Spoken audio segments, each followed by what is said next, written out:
Aquí vamos de nuevo. La historia de este anime comienza durante una mañana. Mineros se encontraban excavando una mina hasta que de repente un fuerte terremoto azota el lugar. Todos huyen de inmediato porque obviamente pues es peligroso. Pero a diferencia de los demás, una mujer corre en dirección contraria. Las personas huían del lugar esquivando derrumbes y escombros. Entre ellos un sujeto queda atrapado entre unos troncos de madera. Por consecuencia deja caer su bolsa de dinero. Esto es aprovechado por un trabajador, el cual se lo intenta robar. Sin embargo, el tipo lo detiene sujetando su muñeca. Al ver que se resiste, el ladrón sonríe, coge un pico y estaba por acabar con la vida del pobre hombre. No obstante, en ese momento la mujer llega y salva al hombre incinerando por completo al ladrón. Aquel hombre que permanecía en el suelo grita con terror: es una bruja. Sí, recontra mal agradecido. En un cambio repentino de escena, la mujer se encuentra a punto de ser sentenciada a la horca. La gente del pueblo permanecía expectante al asunto. Algunos le lanzaban piedras exigiendo su muerte. Todo esto era observado por unos nobles. Uno de ellos pregunta por el príncipe, pues se supone que es el encargado de dictar la sentencia, pero aquel soldado de nombre Carter, que sirve al príncipe, simplemente lo ignora. Ahora pasamos al interior de un domicilio. Acá conocemos a Barop, el sirviente del príncipe. Este se encuentra con Tyr, una sirvienta que acababa de salir de la habitación en la que se encuentra el príncipe. Barop le pregunta a él, a lo que este contesta que sigue durmiendo. Pese a ello, Barop toca la puerta e ingresa a la habitación, encontrándose con una escena que a simple vista nos da a entender lo que sucedió. Barop se acerca al príncipe para intentar despertarlo. Inesperadamente el príncipe, quien casualmente es nuestro protagonista, despierta confundido. Pregunta dónde está. Barop le informa que debe ejecutar a una bruja y que todo el pueblo espera su sentencia. Esto le parece absurdo al príncipe e incluso piensa que se trata de un sueño. En un intento de recordar, le pregunta si acaso se llama Barop, cosa que el anciano confirma. El príncipe nota que el anciano lo ve con incredulidad, así que decide observar antes de actuar. Cuando ya estaban por marcharse, el príncipe se detiene y voltea a ver la copa tirada en el suelo, algo que le causa extrañeza. Mientras tanto, en el centro del pueblo, la gente se encuentra ansiosa por la llegada del príncipe. En ese instante la puerta se abre y nuestro protagonista sale acompañado de Barop. Al verlo, el noble de antes suelta una cara de disgusto, pero todos los pobladores lo ovacionan. Entre ellos se encontraba Tyr, la cual permanecía atónita al verlo allí. Nuestro protagonista, por su parte, observaba a la bruja en aquel lugar, pero considerando que era algo ridículo, fingió tener sueño y pospuso el juicio hasta nuevo aviso. Carter y Barop intentaron detenerlo, advirtiendo que si la dejaba viva, más brujas podrían verse atraídas. Esto le pareció perfecto a nuestro protagonista, ya que de esa forma acabarían con todas al mismo tiempo. Sin nada más que decir, se fue del lugar, dejando a los pobladores y nobles desconcertados. En un cambio de escena, nuestro protagonista se encontraba en su carruaje de camino a su residencia. Al asomarse por la ventana, notó como la gente lo veía con indiferencia. Tras un corto viaje, llegan hasta su residencia. Nuestro protagonista se encierra en su habitación y finalmente puede suspirar aliviado. Luego de haber visto todo esto, concluye que está en un mundo distinto con el cuerpo de un príncipe en el que nadie confía, un territorio insignificante y una sociedad incivilizada, es decir, una era oscura e ignorante. En la pared de su habitación descubre un cuadro con diferentes nombres. Entre ellos ve uno que le llama la atención. Se para frente al espejo y, comprendiendo que reencarnó, supone que deberá adaptarse y ocupar el puesto de Roland Wimbledon. Es así que en un cambio de panel lo vemos devorando la comida que le sirvieron. En eso llega Barop preguntando si acaso lo llamó. El prota contesta que sí y lo invita a sentarse. En eso que le ve comer, Barop le informa que recibieron un reporte de rastros de una bruja en el bosque oeste y en el lugar encontraron una moneda. El anciano se la muestra describiéndola como el emblema de la hermandad de las brujas. Roland pregunta qué es eso, a lo que Barop revela que se trata de una organización de brujas que reúne a sus similares para buscar la montaña sagrada, ya que cuentan los rumores que si se llega, se obtiene la paz eterna, promesa que es usada por la hermandad para convencer a chicas para ser brujas. Es más, le pregunta si recuerda la desaparición de recién nacidas, pues se comenta que fueron ellas las culpables. Roland le pregunta si acaso le preocupa que vengan a rescatar a la bruja. Barop se lo confirma, puesto que está seguro que no dejarán escapar a una compañera ya corrompida por el poder demoníaco. El prota, interesado por todo esto, le pide saber a qué clase de poder se refiere y cómo es que lograron capturarla. Barop le cuenta que sucedió hace unos días, durante el derrumbe de una mina del norte. Nuevamente Roland pide saber qué clase de brujería usó. Barop revela que liberó llamas malignas de sus manos y quemó a una persona hasta derretirla. Por eso considera que deben deshacerse de ella cuanto antes. Nuestro protagonista ignora esta sugerencia y le pide que lo lleve hasta ella. Barov lo intenta detener, pero Roland cambia de tema y le pregunta el motivo por el cual decidieron usar la horca en esa bruja y no la hoguera. Barov supone que porque esa bruja no le teme al fuego. En un cambio de panel, Roland se encuentra bajando hasta el calabozo en donde se encuentra la bruja. Carter intenta hacerlo recapacitar, pero nuestro prota ignora sus advertencias y pide que lo guíen hasta ella. Tras un breve recorrido, llegan hasta la celda de la bruja. Uno de los guardias abre las rejas y nuestro protagonista ingresa. Carter se pone delante para protegerlo, pero su miedo es palpable. En ese instante, la bruja levanta la cabeza y se pone de pie. De inmediato, Carter empuña su espada listo para atacar, pero nuestro protagonista lo tranquiliza. Este se acerca a la bruja y le pregunta su nombre, sin antes presentarse como el señor del pueblo fronterizo. Sí, todo un caballero nuestro protagonista. La bruja revela su nombre, el cual es Ana. Roland le pide saber qué sucedió aquel día en la mina. Ana le cuenta que su padre era un minero que trabajaba en esa mina cuando ocurrió el derrumbe. Él había quedado atrapado por una roca que aplastaba su pierna y junto a él había otro minero que quiso aprovechar para robarle los ahorros de toda su vida. Su padre luchó con todas sus fuerzas para detenerlo y cuando por fin lo encontró, vio que ese minero levantaba su pico para acabar con su vida, así que no tuvo más remedio que acabar con su vida. Tras escuchar su historia, Roland le pregunta cómo fue que la arrestaron. La bruja contesta temblorosamente que la incriminaron. Roland pide saber quién fue, sin embargo esta no contesta. Barov se acerca a nuestro protagonista y le revela que quien la incriminó fue su propio padre. Esto desconcierta a Roland, pero Barov le comenta que seguramente lo hizo por la recompensa, ya que la persona que descubra y denuncia a una bruja recibe 25 dragones de oro, una cantidad que, para alguien con la pierna rota, es como un seguro de vida. Dejando esto de lado, Roland pregunta si el otro minero era adulto, ya que de ser así quiere saber cómo acabó con él. Ana confiesa que lo hizo con aquel poder al que ellos llaman el poder del diablo. Al escuchar esto, los guardias y Carter se ponen en alerta. Sin embargo, Roland ni se inmuta y le pide que se lo muestre. Carter y Barov cuestionan esta decisión, recordándole que la piedra del castigo divino la está reteniendo, y si la libera, las consecuencias serían inimaginables. Incluso la bruja le comenta a nuestro prota que su propia curiosidad podría matarlo. Roland ignora esto y le dice que si fuera un demonio malvado, no debería matarlo a él, sino a su padre. Ana niega con la cabeza y comienza a llorar. Roland se cansa de esperar, así que se acerca a ella y le pide nuevamente que le muestre su poder. De este modo sabrá si es digna de recibir su compasión o es un vil demonio que sabe fingir. Dicho esto, acerca su mano al collar que lleva puesto. Carter intenta detenerlo, pero en el forcejeo el collar se rompe y la bruja libera todo su poder. Inmediatamente, Carter agarra a Roland para llevárselo a un lugar seguro. Sin embargo, este niega a moverse, señalándole el fuego y como este no se propaga. Al ver esto, comprende que lo está controlando con cuidado para no hacerles daño. Permanecen unos segundos viendo cómo las barras de hierro se funden con el intenso fuego. Roland no aparta la mirada de la mujer y cuando finalmente el fuego cesa, Ana le pregunta si la matará ahora que su curiosidad está satisfecha. Roland no menciona ni una palabra, se acerca a ella y la cubre con su capa, contestando entonces que no, en realidad quiere contratarla. Así es, entró como prisionera y salió con chamba. ¡Qué buen gobierno! Ahora cambiamos de escena. Roland se encuentra en su habitación escribiendo en un papel todo lo que sabe sobre las leyes de termodinámica. Tras hacer un breve análisis, concluye que el poder de Ana es idóneo para lo que está por hacer. En eso, Barov toca la puerta. Roland le pide que pase y pregunta por el asunto que le encargó. Barov confirma haber realizado el montaje de la sentencia de la bruja, por lo que nadie notó nada. Satisfecho con esto, Roland le pide que redacte un informe resumiendo todo lo ocurrido durante esa última década en pueblo fronterizo, ya sea comercio, impuestos y gastos, y de paso también de los talleres de la ciudad como los de la herrería, textiles y cerámicas. Barov se sorprende al oír esto, incluso le pregunta el motivo por el cual quiere saber todo. ¿Acaso piensa tomarse en serio la lucha por el trono? Roland se queda algo confundido al escuchar esto último, así que se acerca al mapa que tiene colgado en la pared. Ahí ve como cada uno de sus hermanos gobierna un sector del reino. Goron la fortaleza militar, García el puerto comercial, Tifeco el centro económico, Tilly el centro cultural y por último él, que gobierna el pueblo fronterizo. Ya con esta situación en cuenta, le pregunta a Barov las probabilidades que tiene de ganar. El anciano contesta con pena que los feudos de los otros príncipes son más aventajados, así que es difícil que logre algo. Además, con el desempeño que tuvo hasta ahora y su reputación entre los nobles de la sociedad, duda que tengan muchas probabilidades. Roland le da la razón, pero por eso se centrará en impresionar a su padre de otra manera. Antes de seguir con la conversación, le pregunta si sabe quién gobierna ese país. Barop contesta que la familia real del Castillo Gris. Roland desmiente esto, afirmando ser solo una fachada,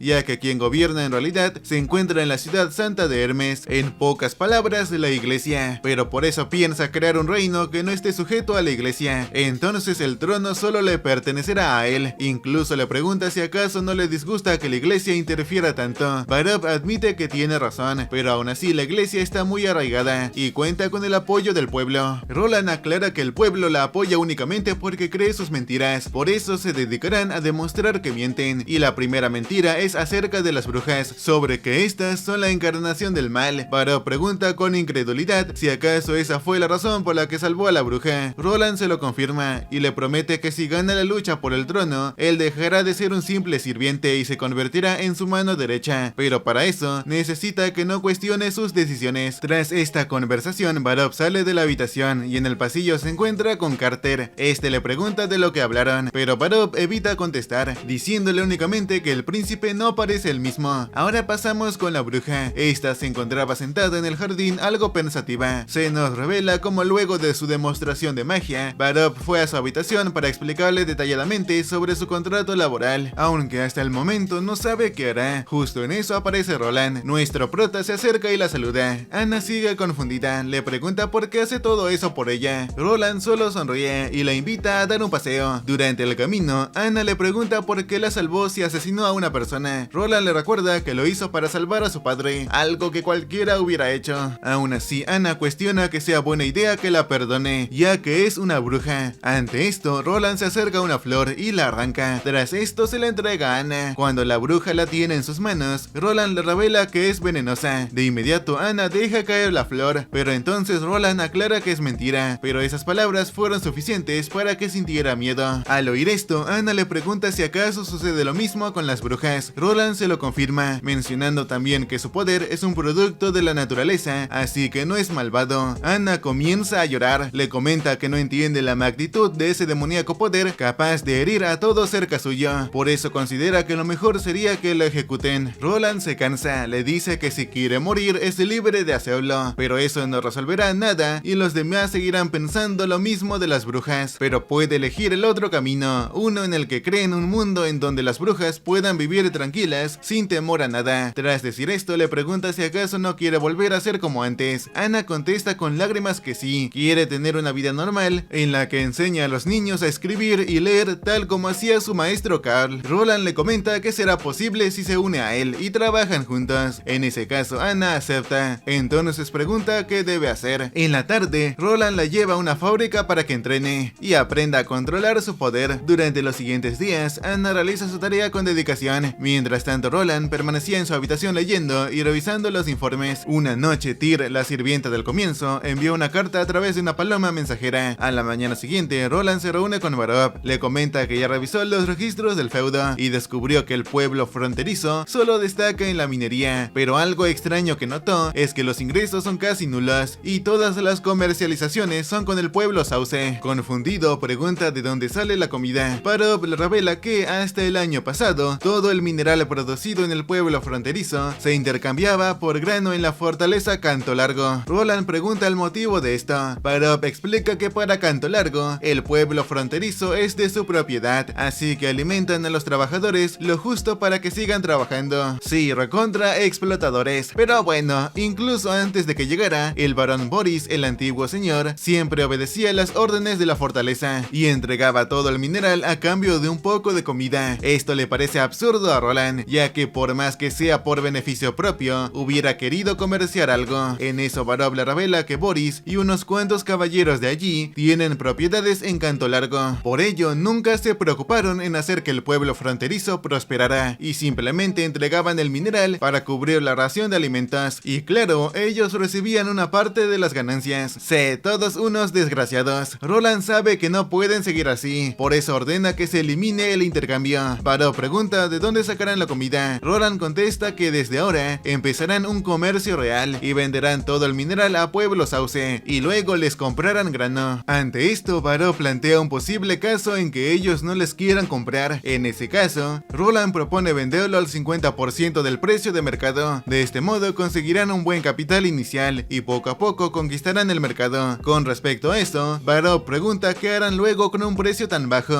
Roland sugiere venderlo a otros lugares. Después de todo, están en el nacimiento del Río Rojo, río que atraviesa el país, así que cuando tengan una buena flota, se expandirán por todo el país y claro, el Río Rojo será su ruta de la seda. Baró reconoce que su plan es bueno, pero también piensa que se podría considerar que le están robando a la fortaleza y de ser así, puede que en invierno no los dejen quedarse ahí. Roland cuestiona por qué deberían pasar el invierno en ese lugar. Baró le recuerda que se debe a la luna demoníaca. Cada año después de la primavera nevada, se abre la puerta del infierno en las montañas Dragón y el poder demoníaco corrompe a los animales del bosque de la niebla y se convierten en bestias salvajes y claramente sanguinarias que atacan hacia el este, arrasando todo a su paso. Pero como pueblo fronterizo no tiene murallas, no tienen más remedio que pasar el invierno refugiados en la fortaleza Canto Largo. Roland comprende que si no solucionan ese problema, no podrán progresar y mucho menos luchar por el trono. De inmediato manda a llamar a Carter. Entonces en la sala real tiene en su presencia a 3 sobrevivientes de la luna demoníaca. 2 son jefes de patrulla que se encargan de encender las señales de fuego y uno es un cazador que se enfrentó y mató a 2 de las bestias. Roland comienza preguntando por el procedimiento de las señales. El primer hombre tartamudea al contestar, así que pide que hable el segundo. Este explica que patrullan en la ladera sur de las montañas Dragón y si detectan rastros de bestias, encienden las señales. Luego se van en bote y se reúnen en la fortaleza. Esto último llama la atención de nuestro protagonista. Pregunta si acaso las bestias no los atacan en el agua. El soldado contesta que no y que nunca ha visto a uno cruzarlo. Con esto en mente, Roland pregunta por la duración de cada luna demoníaca. El soldado contesta que suele durar de 2 a 3 meses. Sin embargo, la temporada más larga fue hace 2 años, con una duración de 4 meses. En aquel suceso, muchas personas murieron por desnutrición. Esto desconcierta a Roland, pues se supone que estaban refugiados en Canto Largo. El soldado le explica que los de la fortaleza solo les daban comida según el mineral que entregaban, y si comían con moderación, la comida les duraba a duras penas 3 meses. Por eso el último mes, aquellos bastardos se dedicaron a observar cómo se morían de hambre. La verdad que sí son unos desgraciados. Roland escucha todo con atención, entonces pasa con el cazador. Le pregunta con qué bestias acabó. El cazador contesta diciendo que fueron algo parecido a un jabalí y a un lobo. Explica además que las bestias son animales con mutaciones y dependiendo de lo feroz que eran antes de mutar, más difícil serán de vencer, pero dejan claro que esos no son los más aterradores, ya que existen los híbridos, unas bestias igual de fuertes que un león, con alas de un águila y con un olfato capaz de detectarte por más que te escondas. Roland asume que no existen muchos de ese tipo. El cazador se lo confirma, calculando unos 3 por luna demoníaca. Eso sí, aclara que dichas bestias solo pueden volar a baja altura, de lo contrario ni los muros lo salvarían. Tras escuchar toda la información, Roland le pregunta su nombre. El cazador se presenta como Hacha de Acero. Sí, tremendo nombre. Roland lo felicita por su valentía y como agradecimiento a los 3, encarga darles 10 monedas de plata. Luego de que los 3 se fueran, el prota le pide a Carter que lo acompañe. Ambos llegan hasta el lugar en donde se enciende la señal. El prota analiza el terreno y pregunta a Carter la distancia que hay de ese lugar hasta el río. Carter calcula unos 2000 pies. A todo esto le pregunta el motivo por el cual está inspeccionando la zona. ¿Acaso será que quiere pasar el invierno en Pueblo Fronterizo?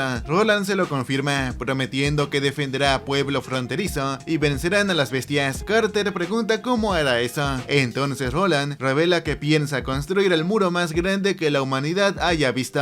Ahora pasamos con Baró trabajando en la oficina. El anciano no para de pensar en nuestro protagonista y su cambio tan drástico, pues hasta hace poco era un simple borracho que se dedicaba a vivir la vida dejándole todo el trabajo a él. Incluso confiesa que estaba arrepentido de haber aceptado el cargo, pero ahora siente que es diferente, pues desde que salvó a la bruja ha demostrado tener una gran mente estratégica, de tal modo que ha conseguido esquivar su delicada situación y ha apuntado directamente al poder religioso. Intrigado por saber qué sucederá, espera que el plan de nuestro protagonista con respecto a crear una muralla se logre. De lo contrario, todo su trabajo hasta ahora será en vano. De solo pensar en eso, se pregunta cómo será posible. Ahora pasamos pasamos con Carter. Este recibió la orden de supervisar el avance. Roland ordenó que vayan a la mina del Monte Norte y trajeran piedra caliza, la cual mezclarían con arcilla de manera uniforme. Seguido de esto, la enviarán a la sala de cocción, en donde Anna se encargará del resto. Así vemos a la bruja usar su magia de manera controlada. Tras unas horas, Anna salió de la sala. Roland entra para revisar. Entonces, al notar que está correcto, ordena a Carter buscar a alguien para que triture el mineral y lo mezcle con yeso hasta que sea polvo. En la tarde ya tenían lista la mezcla. Carter preguntó qué es lo que iba a hacer. Roland solo sonrió y le dijo a Anna que esta vez él le mostraría la magia. Confundida, Anna pregunta si acaso él también podía usar magia. Roland contesta que sí, pero la suya se llama ciencia. Dicho esto, ordenó a Carter mezclar el polvo con agua y verterlo sobre las piedras de manera que rellene los huecos. Carter, dudoso, cuestionó que aquello que está pensando funcionaría. Roland le pidió que le hiciera caso y mañana verían el resultado. Al día siguiente volvieron al lugar. Roland le pidió a Carter comprobar su resistencia. Sin dudar, Carter se acercó a las piedras y las golpeó con una pala, descubriendo entonces que era demasiado dura. Al ver esto, quedó impresionado y le aseguró a Roland que con eso podrían construir una muralla que rodea el pueblo en 5 años e incluso reforzar el castillo. Ante esto, Roland mencionó que pensaba construir más cosas, como por ejemplo un hogar para todos los pobladores. Dichas estas palabras, le encarga a Anna producir un lote cada día y a Carter encargarse de terminar la muralla en 3 meses. Antes de que se marchara, Carter lo detuvo para preguntarle por el nombre de aquel polvo alquímico milagroso. Roland lo pensó por unos segundos y decidió que se llamaría cemento. Sí, ese nombre se me hace muy familiar. Pasados los días, Roland llega al lugar en donde se está construyendo la muralla para supervisar. Sin embargo, se da con la desagradable sorpresa que no habían avanzado casi nada y que lo poco que habían hecho estaba mal construida. Carter asumió la culpa, pero Barop lo apoyó diciendo que para esa clase de trabajo se necesitaba un arquitecto experimentado. Siendo así, Roland ordenó que buscaran un maestro cantero cuanto antes. En un cambio de escena, un hombre caminaba por el pueblo recordando los momentos que pasó con Anna y las demás chicas. Entre sus recuerdos, recrea el momento en que una de sus alumnas irrumpió en su oficina con lágrimas en los ojos, pues acababa de descubrir que también era una bruja, algo que impactó al hombre. De repente se ve interrumpido por un sujeto que lo llama a lo lejos. Este le pide que los ayude a leer el anuncio que publicó el príncipe. El hombre se acerca y descubre que están reclutando personal para la muralla, entre ellos un maestro cantero. Al ver esto último, el hombre sale corriendo del lugar. Barop informa a Roland que ya encontraron a un maestro cantero, pero con sorpresa le comenta que se trata del maestro de la escuela local. Nuestro protagonista no le da importancia a esto y ordena que se lo presenten. Así los vemos frente a frente. El maestro se presenta como Carl Van Bert y afirma haber mantenido los diques del Castillo Gris, diseñado y construido palacios y reparado instalaciones públicas. Al escuchar esto, Barop menciona que las obras del Castillo Gris estaban a cargo del gremio de los canteros, así que pregunta si acaso pertenece a ellos. Carl se lo confirma. Entonces Roland recuerda que mientras construían el teatro del castillo, hubo un derrumbe, así que todo el gremio fue declarado culpable y los ejecutaron a todos. Carl menciona que solo es una verdad a medias, pues el administrador aceptó sobornos y les ordenó cambiar el tipo de piedra, lo que terminó causando el accidente. Claro, ellos advirtieron muchas veces que usar esa piedra implicaba riesgos estructurales, pero nadie les hizo caso. Tras el accidente, le explicaron la situación al que lo investigaba, pero cuando interrogaron al administrador, este se justificó diciendo que intentaba ahorrar dinero con ese cambio. Ante su declaración, las autoridades lo consideraron inocente, a diferencia de todo el gremio que fueron ejecutados. No obstante, cuando él se enteró de lo que pasaba, escapó durante la noche y ocultó su identidad. Sabiendo esto, Roland pregunta el motivo por el cual se presentó. Carl confiesa que tiene un motivo para hacerlo, solo que por ahora no puede decirlo. Tras escuchar todo esto, Roland le pide su opinión a Barop. Este opta por perdonarle la vida, ya que necesitan mano de obra. Siendo así, Roland le concede el perdón y contrata a Carl como administrador. Sin más tiempo que perder, le muestra el mapa y su plan de construcción. Carl, sabiendo que intenta construir una muralla para frenar a las bestias, recomienda que disminuyan la altura y el ancho, proponiendo hacer una zanja, la cual estaría terminada en 1 mes y medio. Sin embargo, duda que puedan terminar la muralla debido al poco tiempo que tienen para fabricar las piedras cortadas. Ante esto, Roland pregunta si acaso podría terminarla si tiene suficiente piedra. Carl contesta que sí. Entonces Roland le muestra su creación, lo lleva hasta la zona en donde hizo su experimento. Carl queda asombrado asombrado al ver la dureza y con esto en mente, asegura que podrían acabarla en 3 meses. Sin nada más que hablar, Roland le encarga el resto. Kao le pide un momento para hablar sobre el asunto del que mencionó, pero en eso aparece Ana. Cuando Kao la ve, siente un gran alivio. Le confiesa que durante todo ese tiempo no ha dejado de tener pesadillas. Agradecido con nuestro protagonista, se arrodilla ante él. Roland le pide que se levante y deja en claro que para él las brujas no son la encarnación del mal, así que no piensa unirse a la cacería de brujas. Sabiendo esto, el maestro decide revelarle la verdad. Otra bruja ha aparecido. Se trata de su alumna Nanawa. Al escuchar esto, todos los presentes no pueden evitar sentir un poco de miedo. Barop sabe que si esto hubiese ocurrido en otro lugar, habría una casa sangrienta de brujas, pero tratándose del príncipe, le intriga saber qué hará ahora. Roland por su parte solo sonríe. En eso Carl se acerca para pedirle que también tome a Nanawa. Al ver que se hizo una idea equivocada, Roland intenta esclarecer la situación diciendo que solo salvó a Ana porque la necesitaba. Nuevamente Carl malentiende esto, prometiendo que en un futuro Nanawa también podrá complacerlo. Al escuchar esto, Barop se ríe, pero Roland deja en claro que Ana se encarga de fabricar el cemento que acaba de ver. Carl se asombra al oír esto. Entonces nuestro protagonista le pide que traiga a Nanawa con él. Al salir, Barop advierte que tratar con Nanawa Pine no será fácil por ser hija de un varón. Roland decide que Kao la acompañe en sus clases. Al día siguiente en la cocina, la niña se muestra tímida y desconfiada, pero todo cambia cuando aparece Ana, a quien Nanawa abraza con cariño, ganando confianza. Mientras come, Roland le pregunta cómo descubrió sus poderes y ella revela que al intentar curar a un pajarito herido, una extraña energía lo sanó por completo. Intrigado, Roland ordena traer animales heridos para comprobar su habilidad. Nanawa logra curarlos, demostrando que puede restaurar daños físicos, aunque no regenerar extremidades perdidas ni revivir a los muertos. Roland decide que debe practicar sin alertar a su familia, mientras Carter comienza a entender su interés por las brujas. Finalmente, ante la amenaza de la luna demoníaca, Roland afirma que sobrevivirán, aunque es consciente de que enfrentan peligros aún mayores. Durante una noche, una mujer de cabello plateado se encontraba viendo la luz de la luna. En eso un hombre entra a la habitación, se dirige a ella como su alteza y le informa que la flota negra ya volvió con un gran botín tras interceptar un convoy que iba de Valentía a Corazón de Lobo. Al escuchar esto, la mujer pide saber el nombre del capitán de la flota negra. El hombre contesta que se llama Drake, sí, como el cantante o el actor. La mujer voltea y le ordena que le conceda el título de caballero y entregue todo el botín a la flota negra. El hombre agradece de parte de la flota y cambia de tema. Le informa que la misión fracasó, pues el príncipe Roland solo se quedó dormido al beber el vino envenenado y al poco tiempo despertó. Sí, no le afectó en lo más mínimo, pero el caso es que la mujer se cansa de escucharlo. Le ordena avisarle que le dará una última oportunidad. Además pide que envíe las pertenencias de la hermana para que actúe en consecuencia. Antes de que el hombre se retire, la mujer le ordena una última cosa: ejecutar al alquimista que elaboró ese veneno. Ahora pasamos al territorio de nuestro protagonista. Un hombre llega al muelle y se queda observando a las personas trabajar. Al mismo tiempo, en el castillo, nuestro protagonista revisaba unos documentos con Barop. Este último le informa que la muralla se terminará en poco tiempo. Roland pregunta por la situación comercial. Barop asegura ir todo bien y que los alimentos de Pueblo Sauce ya llegó a su territorio. Incluso le señala la cantidad escrita en su informe, garantizando que será suficiente para pasar el invierno. Agrega además que tras deducir los gastos, aún les queda un pequeño excedente, pero aunque cuentan con ingresos comerciales, su déficit fiscal sigue siendo grave, así que duda que sea sostenible a largo plazo. O sea, básicamente ahora mismo no están tan mal, ya tienen comida suficiente para el invierno y hasta les sobra un poco de dinero, pero el problema es que siguen gastando más de lo que ganan, así que con el tiempo eso les va a traer problemas. Volviendo a la historia, nos comentan que incluso ahora la mayoría de los gastos provienen de su tesoro, de manera que si siguen a este ritmo, con suerte aguantarán hasta la primavera. Roland lo tranquiliza, le recuerda que todavía tienen el comercio del mineral y si logran terminar la muralla y se afianzan ahí, la producción estará asegurada. Barop aclara que esa no es su preocupación, sino el hecho de que hayan cortado el suministro de mineral de Canto Largo, ya que seguramente el duque Ryan no se quedará de brazos cruzados. Justo en ese momento alguien los interrumpe, avisando que un emisario de Canto Largo ha llegado. Ante esto, Roland le ordena a Barop que mande a los sirvientes a preparar un banquete con la comida de Pueblo Sauce para su invitado, porque sí, primero se conquista con la comida. Así pasamos a la mesa. Las sirvientas llenan el lugar de toda clase de platillos y postres. El emisario se queda confundido sorprendido al ver esto, así que Roland lo invita a comer. El emisario de nombre Hermón lo observa coger la comida con unos palillos, le pregunta qué son, a lo que Roland los presenta como palillos. Uy sí, qué nombre tan original. Explica que como sus súbditos no pueden pagar cubiertos, ideó esos utensilios que son baratos y más higiénicos, algo que le gustaría que todo pueblo fronterizo aprenda a usar. A todo esto se disculpa por no tener tanto que comer. Hermón le comenta que no se preocupe, ya que ni siquiera en Canto Largo pueden disfrutar de un festín como ese a menudo. Roland explica que es un banquete de bienvenida, algo que no comen a menudo, pero como justo ese día llegaron los alimentos desde Pueblo Sauce, aprovechó. Hermón se queda incrédulo al escuchar el lugar de donde provienen. Roland simplemente ignora esto y lo invita a comer, sugiriendo hablar después de negocios. Después de comer, Hermón agradece la hospitalidad de su alteza. También menciona que viene en representación de Canto Largo y que la fecha de entrega de los minerales ya pasó. Se prepararon los alimentos listos para enviar, pero no lo harán ya que el mineral aún no ha llegado. Roland le comenta que hace poco sufrieron un accidente. La mina del norte se derrumbó y la producción se detuvo, no logrando reunir la cantidad acordada de minerales. Dicho esto, Hermón le comenta que entregue solo la producción de 2 meses. Roland, recordándole que hace 2 años muchos murieron de hambre y que no permitirá que eso vuelva a pasar, decide así que este intercambio entre la fortaleza y el pueblo fronterizo se anule. Hermón queda sorprendido, y más aún cuando Roland le comenta que vendió el mineral al pueblo Sauce, que ellos venden todo lo que se pueda comprar con dinero, por eso ese comercio es más beneficioso para su pueblo. Sí, nuestro Roland, todo un hombre de negocios. Luego de escuchar a su alteza, Hermón le comenta que Pueblo Sauce no comercia con mineral, aunque paguen con monedas no será mucho, y vendría siendo una pérdida. Canto Largo lleva más de un siglo operando en el oeste, superando a Pueblo Sauce en desarrollo y tamaño de mercado. Es por eso que a largo plazo le conviene más que la fortaleza sea el único socio comercial. Hermón le ofrece comprar a un 30% del mineral, un precio por debajo del mercado, donde ambas partes saldrían beneficiadas. Impresionando por lo buen comerciante que es, Roland le pregunta si acaso lo que acaba de decir garantizaría que las familias de la fortaleza estén de acuerdo. Hermón contesta que no está seguro, pero como él gestiona el comercio exterior, hará lo que pueda para convencer a las familias. Dicho esto, Roland acepta y Hermón procede a retirarse, sin antes comentar que podría ser peligroso viajar hasta Pueblo Sauce, faltando 2 meses para el invierno, sugiriéndole a Roland que adopte la perspectiva del duque Ryan y que tenga cuidado con ciertos asuntos. Ante esto, nuestro protagonista le comenta que no irán a Pueblo Sauce ni a Canto Largo, sino que construirán una muralla para defenderse, queriendo ser la nueva frontera del reino del Castillo Gris. Hermón, sorprendido, le recuerda que la decisión que tome su alteza afectará a todo pueblo fronterizo. Si algo sale mal, su pueblo no podrá huir. Roland agradece su preocupación y Hermón se marcha. Y sí, la verdad se la está jugando demasiado nuestro protagonista, ya que si no funciona su plan, todo acabará mal. Ya luego de esta reunión, Roland le dice a Barop que prepare el alimento según lo planeado. Por otro lado, Hermón llega a su pueblo contándole sobre todo lo que habló con Roland, que están construyendo una muralla y que liderará a sus súbditos para vencer a las bestias y convertir al pueblo fronterizo en la nueva frontera del reino del Castillo Gris. Sí, nuestro protagonista aspira a mucho más que solo ser un simple pueblo. Al escuchar esto, uno de los funcionarios se levanta y critica las acciones de Roland, catalogándolas como infantiles. Los demás nobles también se ríen, diciendo que es cuestión de tiempo para que ese príncipe tonto venga a ellos suplicando misericordia. En eso el duque comienza a hablar, llama a Boris y le pregunta si sabe algo de la muralla. Boris cuenta que hace unos días el príncipe Roland estaba reclutando canteros y mano de obra. Sin embargo, pensó que los buscaba para arreglar el jardín o algo así, no que era para la muralla. Tras escuchar esto, el duque le pregunta a Hermón si pudo ver la muralla. Este contesta que sí, pues antes de salir del pueblo fronterizo fue a comprobarlo, descubriendo entonces que la estaban construyendo junto al bosque de la niebla, aunque desconoce qué métodos emplean, ya que están avanzando demasiado rápido, pero duda que resistan a las bestias demoníacas. Ante esto, el duque le pide su opinión. A la par que sucede la reunión, Roland convocó a todo el pueblo para un anuncio importante. Les reveló la reunión que tuvo con el emisario de la fortaleza de Canto Largo, en la que le reclamaron la entrega del mineral. Les comenta que intentó mediar explicando la situación actual de su producción y pidió que les proporcionaran provisiones para pasar el invierno, pero este se negó, así que no recibirán comida como ocurrió en la luna demoníaca de hace 2 años. Y sí, claramente como se podría esperar, la gente entra en preocupación. Roland afirma además más que hace poco, los astrólogos del Castillo Gris le advirtieron que ese invierno será más largo, puede que dure más de 4 meses, es decir que si dejan que todo siga igual, la tragedia de hace 2 años se repetirá y será aún peor. Por ello les pide que hagan memoria y recuerden a todos sus seres queridos que perecieron en aquel entonces. Volviendo a la reunión de nobles, Eormon comenta creer que el príncipe está edificando la muralla con fines comerciales y su objetivo probablemente sea obligarlos a comerciar con monedas, pero como es el príncipe, sugiere mejor no entrar en conflicto con la familia real. Explica que si aceptan y compran el mineral a un 30% por debajo del precio de mercado, seguiría siendo rentable y también les beneficiaría que pueda defender pueblo fronterizo, ya que podrán ahorrar gastos para combatir con las bestias. Además se podrán cultivar las extensas tierras entre la fortaleza y el pueblo. Menciona además que como la lucha por el trono dura 5 años, el príncipe Roland no se quedará sin hacer nada, así que tras ese periodo, pueblo fronterizo será más próspero y sus habitantes seguirán siendo sus súbditos. Para entonces él, el duque, poseería el territorio más grande del reino, por ello sugiere comprar el mineral y enviar gente para la construcción de la muralla. Y sí, bueno, los demás miembros de la reunión se ríen y lo llaman ingenuo, a lo que el duque por su parte reconoce que es una buena idea, pero deja en claro que esa es la mentalidad de un comerciante, ya que ellos solo ven ganancias y pérdidas. Levantándose de su asiento, le comenta que él no ha llegado hasta ahí pensando solo en las ganancias, por eso cuestiona el por qué debería negociar con alguien que no puede controlar. Después de todo, aquel que no obedece recibe su castigo. Además, no le importa que pueblo fronterizo prospere o no, después de todo es suyo, así que nadie puede tomar las riendas, y el príncipe no es una excepción. El prota presenta al pueblo las provisiones que consiguió,